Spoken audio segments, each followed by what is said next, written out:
On a storm-lashed Tuesday night, Caleb Monroe discovered two strangers collapsed outside his garage, a battered woman and a silent boy who clutched her hand like a lifeline. No identification, no explanation, just terror etched in their eyes. He intended to help for one night, maybe two. But their arrival would shatter his carefully guarded world and reveal a truth that could either save them all or destroy everything he'd fought to protect. Caleb Monroe had learned to measure his days in small victories and smaller defeats. At 39, he carried the weight of widowhood like a second skin, moving through his world with the careful precision of a man who had already lost everything that mattered most. His wife Sarah had died in a house fire 3 years ago, a blaze he couldn't reach in time, despite all his training as a volunteer firefighter. The flames had taken her while he was 3 miles away, responding to a different emergency, trusting that their neighborhood was safe because fires always happened to other people in other places. Now he lived in the space between memory and survival, raising his 8-year-old daughter Josie in a converted apartment above Monroe's auto repair, the garage that barely kept them afloat financially, but provided the isolation he craved emotionally. The building had been Sarah's idea. Originally, she'd seen potential in the abandoned service station on the edge of town, had drawn up plans for renovating the upper floor into a cozy family home. After her death, Caleb had completed the project, not out of hope, but out of stubborn determination to honor her vision, even as every corner of their living space reminded him of conversations they would never finish and dreams they would never share. The night shift suited him perfectly. While Josie slept safely upstairs, protected by multiple locks and a security system that he checked obsessively, he could lose himself in the honest work of fixing what was broken, finding solace in problems that had solutions. His hands, scarred from years of rescue work and now stained permanently with motor oil, moved with practiced efficiency across engines and transmissions. These machines didn't judge him for the times he woke screaming from dreams of smoke and flames, didn't ask why he no longer volunteered for the fire department, didn't wonder why he kept everyone at arm's length. Loneliness had become his most faithful companion, as reliable as sunrise and just as inevitable. Josie tried valiantly to fill the silence with her endless chatter about school friends and playground adventures, but Caleb could see the questions forming in her bright blue eyes, questions about why Daddy never smiled anymore, why they never visited Mommy's grave together, why he flinched whenever she hugged him too suddenly or laughed too loudly. He loved her with a fierce desperation that sometimes frightened him in its intensity, but he had built walls so high around his heart that even his own daughter couldn't fully climb them. The isolation served a purpose beyond mere self-protection. Caleb had convinced himself that emotional distance was a form of insurance policy. If he didn't allow himself to care too deeply about anything or anyone beyond Josie, then loss couldn't destroy him again. He kept his interactions with customers brief and professional, declined invitations to neighborhood barbecues and school functions, and maintained the kind of polite but distant relationships that prevented anyone from getting close enough to matter. It was a strategy that had worked for 3 years, keeping his small family safe in their bubble of careful routine and controlled expectations. The woman he found that night challenged everything he thought he knew about safety and distance. She was beautiful despite the bruises that painted her face in shades of purple and yellow, her long dark hair matted with rain and something that might have been blood. Her clothes were expensive, he could tell, even in their torn and muddied state designer fabric and careful tailoring that spoke of wealth and privilege. But it was her eyes that stopped him cold when she briefly regained consciousness. They held a depth of terror that reminded him of his own reflection in those first months after Sarah's death, the look of someone who had seen their world collapse and couldn't quite believe they had survived the destruction. The boy, Max, clung to her unconscious form with the desperate grip of someone who had already lost too much. His wide green eyes tracked every movement Caleb made, flinching at sudden sounds, ready to run or fight despite his small size and obvious exhaustion. There was something hauntingly familiar about that look, the same expression Josie had worn in the weeks after her mother's funeral, when she would wake up screaming and search every room to make sure Daddy was still there, that he hadn't disappeared into smoke and flames like Mommy had. The child's clothes told a story similar to his mother's, expensive but practical, designed for a life of privilege, but now bearing the signs of rough travel and desperate circumstances. His shoes were high-end sneakers that had probably cost more than Caleb made in a week, but they were worn thin from walking, mud-caked and torn. The boy carried a small backpack that he clutched protectively, never letting it out of reach, and Caleb caught glimpses of what looked like important papers wrapped in plastic bags. Caleb's first instinct was to call the police, a response drilled into him from years of emergency training and civic responsibility.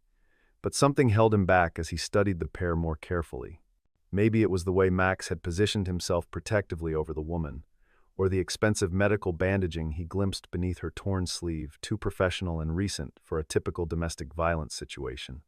Maybe it was his own hard-earned distrust of systems that promised help but often delivered more pain, bureaucracy, that could separate families and create more trauma than it prevented. Or maybe it was simply that he recognized the look of people who had nowhere else to go and no one else to trust. He carried the woman to the small couch in his office while Max shadowed his every step, never more than an arm's length away from her side. Her pulse was steady, her breathing regular exhaustion more than serious injury. He decided with his old EMT training automatically kicking in. The boy accepted a blanket and a glass of milk but never spoke, just watched with those two old eyes that had seen far more than any 6-year-old should ever witness. When Caleb offered food, Max carefully tested everything first, a behavior that suggested experience with people who might try to drug or poison him. That first night, Caleb sat in his desk chair, listening to their breathing settle into the rhythm of exhausted sleep, and wondered what he had invited into his carefully controlled world. He had spent 3 years building a life where nothing unexpected could touch them, where routine and isolation kept both him and Josie safe from the kind of loss that could destroy what remained of their small family. Now these strangers slept in his office, and he found himself remembering what it felt like to need something more than mere survival, to have a purpose beyond simply getting through each day without falling apart. Morning light streaming through the garage windows revealed more questions than answers. The woman, who still hadn't given her name or offered any explanation for their presence, moved through his space with unconscious grace, tidying areas that hadn't been clean in months. She found ingredients in his sparse kitchen that he had forgotten he owned, creating a breakfast that filled the air with warmth and the kind of domestic comfort he hadn't experienced since Sarah's death. Her hands, though bearing the telltale signs of recent trauma and medical treatment, worked with the confidence of someone accustomed to taking care of others, to managing complex situations with efficiency and grace. Max remained silent throughout the morning, but Caleb watched him watching Josie with a mixture of longing and wariness that broke his heart. His daughter, bless her resilient and generous heart, seemed determined to coax the boy out of his shell, sharing her cereal and chattering about her favorite cartoons with the easy acceptance that children possessed before the world taught them to be afraid of differences. Yet Max's responses were always delayed, as if he was translating every interaction through a filter of fear and suspicion, checking each gesture and word for potential threats. The expensive shoes gave Caleb pause as he observed them more carefully in daylight Italian leather, he thought, though scuffed and torn from hard travel. The woman's movements spoke of education and privilege, the way she held herself despite her obvious exhaustion, suggesting someone accustomed to authority and responsibility. But it was the small details that truly unsettled him, the way she automatically checked the locks on all the doors, how she positioned herself to maintain visual contact with every entrance, the almost professional way she assessed his garage for potential escape routes and defensive positions. There were other signs that didn't fit the profile of typical domestic violence victims. The woman's injuries, while extensive, showed signs of professional medical treatment, proper suturing, high-quality bandages, medication that required prescriptions. Her hands were soft despite their current condition, speaking of a life that hadn't involved manual labor until recently. And Max, despite his fear and silence, displayed the kind of sophisticated vocabulary and careful manners that suggested expensive private education and a privileged upbringing. On the second night, Caleb found Max huddled under the desk in his office, trembling at the sound of distant sirens from an ambulance racing down the main highway. The boy's panic was absolute and primal, his small body shaking as if the sound itself could physically harm him. It took 20 minutes of gentle coaxing before Max would emerge from his hiding place, and even then he remained pressed against the wall, eyes darting toward the windows as if expecting pursuers to appear at any moment. The terror was too specific, too practiced. This wasn't a child's general fear of loud noises, but someone who had learned to associate sirens with immediate danger. The woman, Elena, she finally whispered when Caleb brought Max a warm cup of cocoa and sat patiently beside them, moved to comfort the boy with practiced ease. Her voice, when she finally spoke, carried the refined accent of East Coast privilege, but underneath lay something harder, more desperate. She sang softly to Max in what sounded like a lullaby, but Caleb caught fragments that chilled him. Something about helicopters and needles, about men in white coats who made people disappear, about staying quiet and staying hidden until the danger passed. Sleep eluded Caleb that night as his mind raced through possibilities and implications. He found himself researching missing persons reports on his ancient computer, though he wasn't sure what exactly he was looking for. The woman was clearly educated, probably wealthy based on the remnants of her clothing and her unconscious bearing, and the boy showed signs of trauma that went far beyond typical domestic abuse. But it was Max's whispered words from the night before that haunted him most. "I don't want to go on the helicopter anymore. I'm scared they'll give Mommy more shots." His old contacts from the fire department proved useful in ways he hadn't expected. Danny Rodriguez, now working dispatch for the county sheriff's office, owed him more than one favor from their volunteer days when Caleb had pulled him from a burning warehouse. A casual conversation about missing persons and recent cases led to information that made Caleb's blood run cold. Elena Ward, wife of recently deceased oil heir Marcus Ward, had been officially declared dead in a helicopter crash in Texas 3 months ago, along with her 6-year-old son Maxwell. Yet here they sat in his garage, very much alive and very much terrified. The official reports spoke of mechanical failure, of wreckage scattered across remote ranchland, of bodies too damaged by fire to recover intact remains. The investigation had been brief and conclusive, handled by federal authorities with assistance from Ward Industries' own security team. But if Elena and Max had died in that crash, then who were the people sleeping in his office? And why was someone so determined to convince the world they were dead? The pieces began forming a picture that terrified him more than any fire he had ever fought. Marcus Ward's death 6 months earlier had been ruled accidental, a diving incident off the coast of Florida, though rumors in financial circles suggested the young heir had been investigating irregularities in his family's oil empire. Elena's subsequent hospitalization for grief-induced psychological trauma had been brief and private, handled by the family's personal physicians at an exclusive facility. And now, according to official records, both she and her son had perished in what was being called a tragic accident. But accidents, Caleb knew from his years fighting fires and responding to emergencies, rarely came in such convenient timing. Someone wanted Elena and Max Ward dead, and they wanted the world to believe they had succeeded. The question that kept him awake, staring at the ceiling and listening for any sound that might indicate danger, was whether helping them would save their lives or seal all their fates. Elena's confession came on the third night, delivered in whispered urgency while Max finally slept peacefully beside an exhausted Josie. The truth was more complex and dangerous than Caleb had imagined, a story of corporate conspiracy and murder that reached into the highest levels of American business and politics. She wasn't just the grieving widow of an oil heir, she had been the operational mind behind Ward Industries' day-to-day management, the MIT-educated engineer who had discovered the massive money laundering scheme running through their offshore drilling platforms and international subsidiaries. Marcus hadn't died in a diving accident, Elena revealed with quiet desperation. He had been murdered the day before he planned to expose his own family's criminal enterprise to federal investigators. The diving trip had been suggested by his uncle Richard, who had arranged for faulty equipment and a remote location where accidents could happen without witnesses. Elena's hospitalization hadn't been for grief, it had been a sophisticated imprisonment, drugs administered to keep her compliant, while the board of directors arranged for her permanent disappearance and the transfer of Max's inheritance to more manageable hands. The helicopter crash had been their final solution, a way to eliminate both Elena and Max while claiming the inheritance through Marcus's uncle, who was already positioned to take control of the company. Elena's escape had been possible only through the help of a psychiatric nurse named Maria Santos, who recognized the signs of forced medication and illegal detention.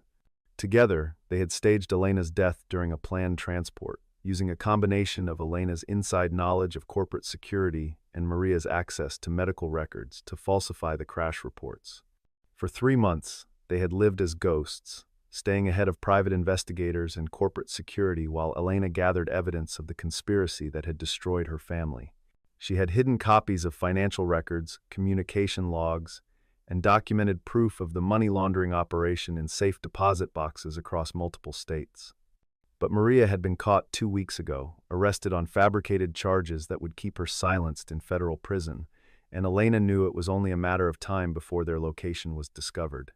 Caleb listened to her story with the growing certainty that his quiet life was about to explode in ways he couldn't control or prevent. He had already lost one family to circumstances beyond his control. Now he faced the choice of risking what remained for people he barely knew but had come to care about. But as he watched Max sleep peacefully for the first time since arriving, and saw the hope flickering in Elena's eyes as she spoke of justice for her murdered husband, he realized that some choices made themselves. The decision became inevitable when the first corporate hunter arrived at his garage the next morning, disguised as a customer needing transmission work. The man was professional, polite, and utterly terrifying in his casual assessment of the garage's layout and security measures. He paid for a service he didn't need with crisp $100 bills, asked detailed questions about Caleb's family and business history, and left behind a business card made of gold-plated metal, bearing only an oil derrick symbol and a phone number that Caleb was certain led nowhere safe. That afternoon, a second visitor arrived, a woman in an expensive suit who claimed to be conducting a survey about local businesses for the Chamber of Commerce. She photographed the garage extensively, noted the location of all entrances and exits, and displayed the kind of tactical awareness that suggested military or law enforcement training. When she left, Caleb found a small electronic device attached to the underside of his desk, a listening device so sophisticated that he almost missed it despite his paranoid searching. That night, his world shifted from sanctuary to battleground, the illusion of safety he had built around his family crumbling with terrifying speed. The attack came with surgical precision, designed to send a message rather than inflict immediate harm. Caleb discovered the break-in when his ancient security cameras showed footage of someone moving through his garage with night vision equipment, searching methodically through his files and computer system. His laptop had been compromised, every email and search history copied, his financial records downloaded and analyzed. They had been thorough and professional, leaving no obvious signs of disturbance but making sure he would know they had been there. But the real message arrived on Elena's phone at exactly midnight, a text containing a single photograph of Josie walking out of school, followed by coordinates and a simple ultimatum: game over. Bring the boy to these coordinates by midnight tomorrow, or Josie won't make it home from school next week. We know where she goes, who her friends are, what route she takes home. End this now. The rage that consumed Caleb was unlike anything he had experienced since Sarah's death, a fury so pure and consuming that it temporarily burned away his fear and grief. These people had crossed the one line he had thought was sacred, had turned his daughter into a target, had violated the one boundary he had never expected anyone to cross. Elena found him in his office, hands shaking as he stared at the photograph, and for the first time since her arrival, she saw the firefighter he had once been, the man who ran toward danger when everyone else ran away. Elena knelt beside his chair, her voice steady despite the terror in her own eyes. I won't let them hurt Josie because of us. We'll leave tonight, right now. You'll never see us again, and they'll have no reason to threaten your daughter. But Caleb was already moving beyond fear into the cold calculation that had once made him effective in emergency situations. No, he said quietly, his voice carrying the same deadly calm he had used to coordinate rescues in burning buildings. We end this. Tonight. The plan began forming with the kind of desperate clarity that came from having nothing left to lose and everything to protect.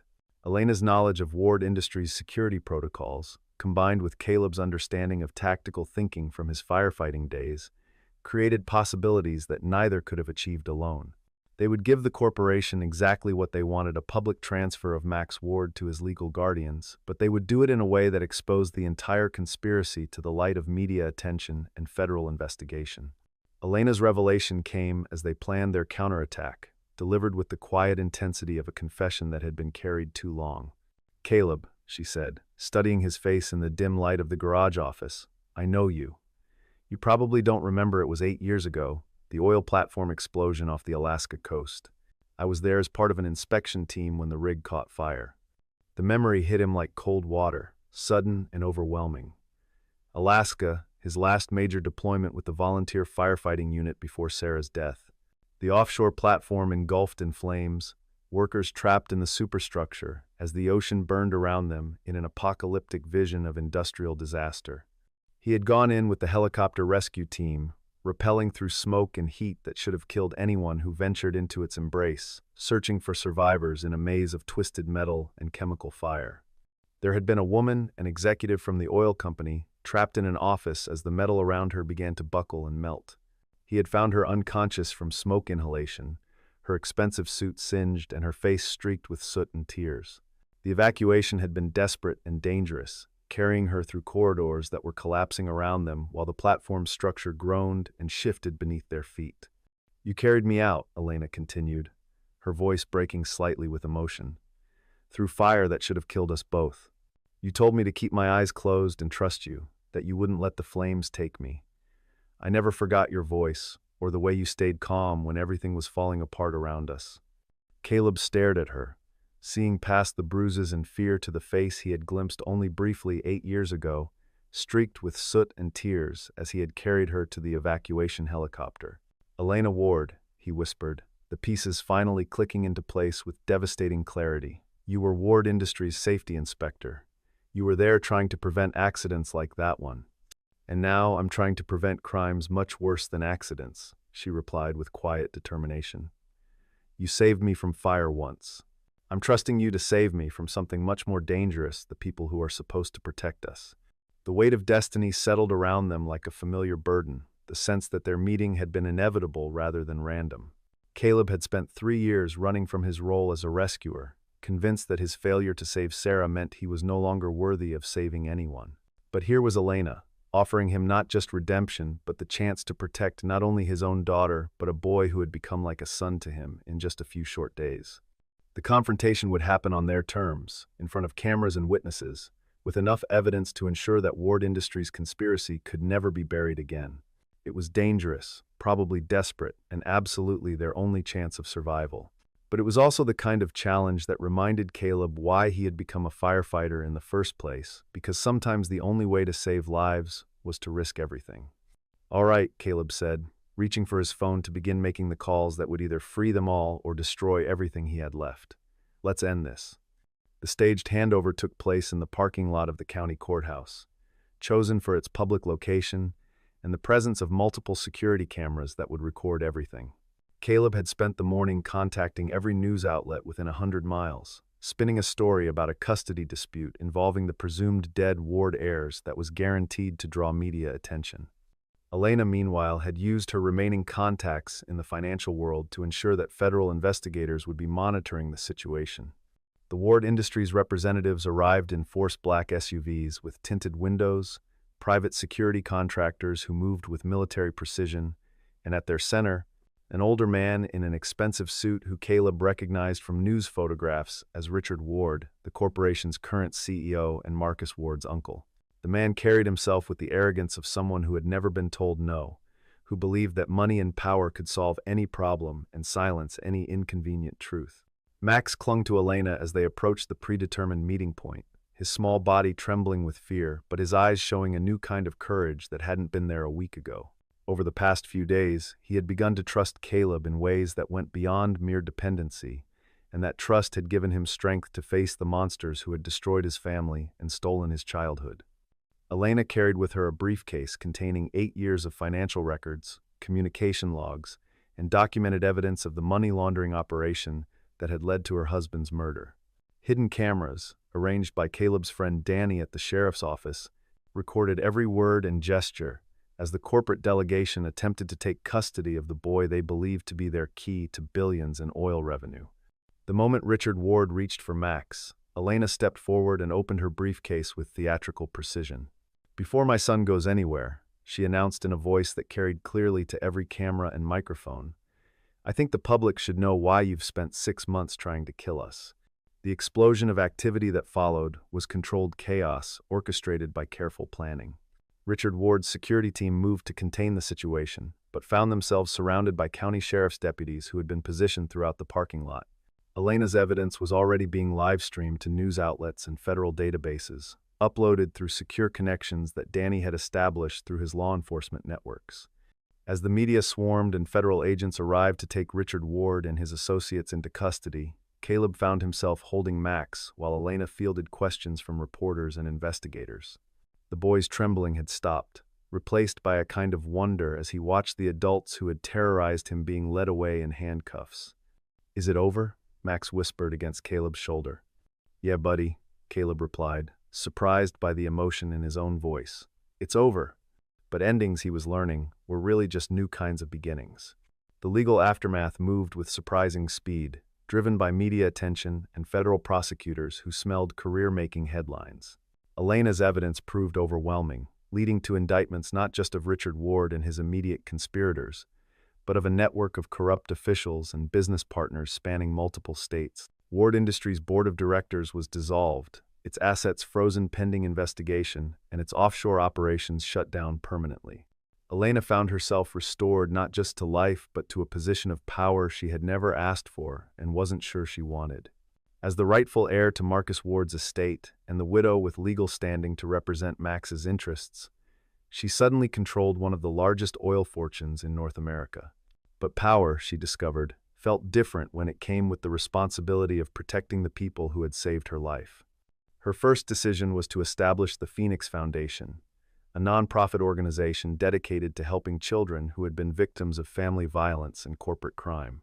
The foundation's headquarters, she announced to a bemused press corps, would be located in a converted garage in a small town that most of them had never heard of, under the operational guidance of a former firefighter who understood better than anyone what it meant to rescue people from impossible situations. Caleb initially resisted her offer to buy the garage, uncomfortable with accepting what felt like charity despite the genuine affection that had grown between them. But Elena's proposal was more complex than simple financial assistance. She wanted to expand the garage into a full automotive training center, a place where young people aging out of foster care could learn trades that would give them independence and purpose. She wanted Max to grow up understanding that wealth meant responsibility, that privilege was only meaningful when it was used to lift others up. "You saved our lives," she told Caleb as they stood in the garage where everything had begun. "Let us help you save other people's lives, too." The transition wasn't immediate or easy, requiring patience and understanding from all involved. Max struggled with nightmares and trust issues that would take years to fully heal, requiring therapy and medication, and the kind of consistent love that he had never experienced before his world exploded. Elena battled her own demons, learning to navigate a world where she no longer had to look over her shoulder but still jumped at unexpected sounds and had trouble sleeping through the night. And Caleb faced the challenge of opening his heart again, of allowing himself to care about people who might leave or be taken from him. But slowly, carefully, they built something that none of them had expected: to find a family that chose each other rather than being bound by blood alone. Max began calling Caleb Dad not out of obligation but out of love, the word carrying weight that had nothing to do with legal documents or biological relationships. Josie embraced her role as big sister with the fierce protectiveness she had inherited from her father, becoming Max's defender and guide as he learned to trust the world again.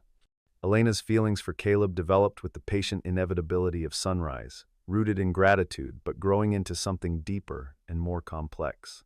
She had known wealth and privilege her entire life, but had never known the kind of safety that came from being with someone who would walk through fire for the people he loved. Caleb's love, when it finally emerged from behind the walls he had built around his heart, was steady and sure and completely transformative. The wedding took place in the garage on a Tuesday afternoon, with only Danny Rodriguez as witness and a justice of the peace who doubled as the town's mayor. Elena wore a simple white dress from the local department store, and Max carried the rings in a small wooden box that Caleb had made in his workshop.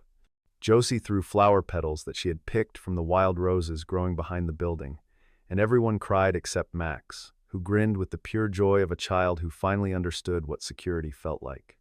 The Phoenix Foundation grew beyond Elena's original vision, becoming a model for how corporate responsibility could transform entire communities. The Automotive Training Center provided jobs and hope to dozens of young people each year, while the Foundation's counseling services helped families torn apart by violence and exploitation find their way back to each other. But the real measure of their success wasn't in the news articles or the awards that decorated Elena's office. It was in the way Max laughed without looking over his shoulder, in the way Josie had learned that families could grow and change without disappearing, in the way Caleb had rediscovered that saving people was not just his old job but his calling in life. On quiet evenings, when the garage was closed and the training center was empty, the four of them would sit together in the small apartment above the shop, sharing dinner and homework, and the comfortable silence of people who had found their place in the world. The oil company fortune that had once seemed like a curse had become the foundation for something better, not wealth for its own sake, but security that allowed them to focus on what truly mattered. The nightmares still came sometimes, for all of them. Elena would wake from dreams of helicopters and hospital rooms. Max would cry out in his sleep about men in suits who wanted to take him away, and Caleb still occasionally dreamed of fires he couldn't fight. But now they faced those demons together, understanding that healing was not a destination but a journey they could share. The garage itself became a symbol of transformation, its walls bearing both the scars of their ordeal and the signs of their recovery. Elena kept Caleb's old firefighter helmet on a shelf in the office, not as a relic of the past, but as a reminder that heroes were not people who felt no fear, but people who acted despite their fear when others needed saving. The Phoenix Foundation's motto, carved into a wooden sign that hung above the main entrance, captured everything they had learned. We don't just fix what's broken, we build what never existed before. The final test of their new life came not from external threats, but from the simple challenge of believing they deserved the happiness they had found. Elena struggled with survivor's guilt, wondering why she had been spared when Marcus had died. Max worried that his new family might disappear as suddenly as his old one had been destroyed. Josie feared that loving Elena and Max meant betraying the memory of her mother. And Caleb battled the persistent voice that whispered he was not worthy of a second chance at love and fatherhood. But love, they discovered, was not a finite resource that could be depleted by sharing it. Elena's presence in their lives didn't diminish Sarah's memory, but honored it by showing Josie that her father was capable of healing and growth. Max's need for protection and guidance didn't burden Caleb, but reminded him of his own strength and capability. And the family they had built together proved that sometimes the most powerful bonds were those forged not by blood or law, but by choice and commitment and the decision to keep choosing each other every single day. The story might have ended there, with the comfortable resolution of people who had found their place in the world. But life, Elena had learned, was not a story with neat endings, but an ongoing narrative of growth and challenge and unexpected grace. The Phoenix Foundation continued to expand its reach, helping families across the country rebuild their lives after trauma. The garage became a pilgrimage site of sorts for other single parents and survivors of corporate malfeasance, people who had heard their story and needed to see proof that recovery was possible. On the 5th anniversary of the night Elena and Max had first appeared in his garage, Caleb stood in the doorway of their home, watching his family prepare for another ordinary evening. Elena was helping Josie with algebra homework while Max practiced piano in the corner, the notes of a simple melody filling the air with gentle music. The oil fortune had provided security and opportunity, but it was these moments, quiet, unremarkable, and absolutely precious, that had given their lives meaning. A customer's car waited in the garage bay, a routine transmission repair that would be finished tomorrow. The Phoenix Foundation's latest annual report sat on Elena's desk, documenting another year of children helped and families reunited. Max's latest school project, a presentation about heroes, included photographs of firefighters and social workers and ordinary people who chose to help others. And Josie's latest letter to her deceased mother, a tradition Elena had encouraged rather than discouraged, spoke of happiness and safety and the certainty that love could survive even death. As the sun set behind the mountains, painting the sky in shades of gold and pink, Caleb realized that he had finally learned the difference between surviving and living. Survival was about enduring loss and protecting what remained. Living was about opening your heart to possibility, about choosing hope over fear, about understanding that the best way to honor the people you had lost was to love the people who remained with everything you had. The garage lights came on automatically as darkness fell, illuminating the sign that bore both their names now, Monroe and Ward Automotive and Phoenix Foundation. It was a small business in a small town, serving a community that most of the world would never notice. But it was theirs, built from ashes and sustained by love, proof that sometimes the most powerful transformations happen not in boardrooms or courthouses, but in the quiet spaces where broken people chose to heal together. Elena found him in the doorway, slipping her arms around his waist and leaning against his shoulder. "What are you thinking about?" she asked. "Just this," he replied, gesturing toward the scene in front of them. "All of this. Any regrets?" Caleb considered the question, thinking of the night 5 years ago when two strangers had appeared in his garage and changed everything he thought he knew about family and safety and the possibility of second chances. "No," he said finally. "No regrets at all." They stood together in comfortable silence, watching their children and listening to the sounds of an ordinary evening in an extraordinary life they had built together from nothing more than courage and the determination to protect what mattered most. Outside, the world continued its ancient rhythms of conflict and resolution, loss and recovery, endings and beginnings.